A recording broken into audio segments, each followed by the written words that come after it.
Dépôt de bilan dresse l'histoire d'un père de famille, chef d'entreprise qui rentre tout juste de vacances et qui, tellement empressé de retrouver son travail, réalise qu'il a oublié sa femme et ses enfants sur la plage.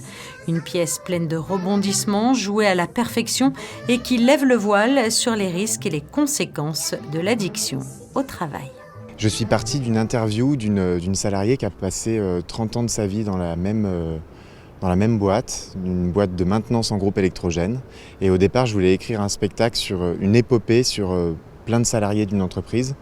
Sauf qu'il me manquait un fil rouge, il me manquait une thématique qui permettait de traverser la pièce. Et donc j'ai choisi la question de l'addiction au travail parce que c'est un sujet qui me touche personnellement et qui m'intéresse. Je crois que c'est une pièce qui ne laisse pas indifférente parce qu'elle fait vivre quelque chose d'un peu particulier au spectateur. Elle lui propose énormément d'émotions et d'attention.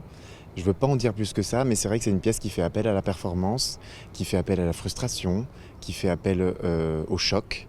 Et c'est vrai que quand on a créé cette pièce, on a créé déjà 7 versions de cette pièce, parce qu'on voulait de plus en plus que l'acteur, mais aussi le spectateur, touche intimement ce qu'est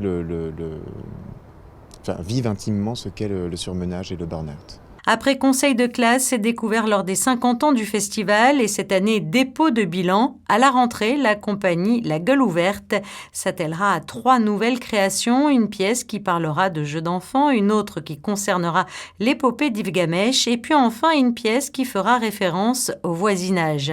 Une affaire à suivre donc de près et qui sait peut-être un nouveau rendez-vous en principauté avec Geoffrey Rouge-Carassa. Mais pour l'instant, le comédien présentera dépôt de bilan demain soir à 21h30 dans ce lieu magique, le théâtre du Fort-Antoine. Il reste très peu de place, mais vous pouvez encore réserver.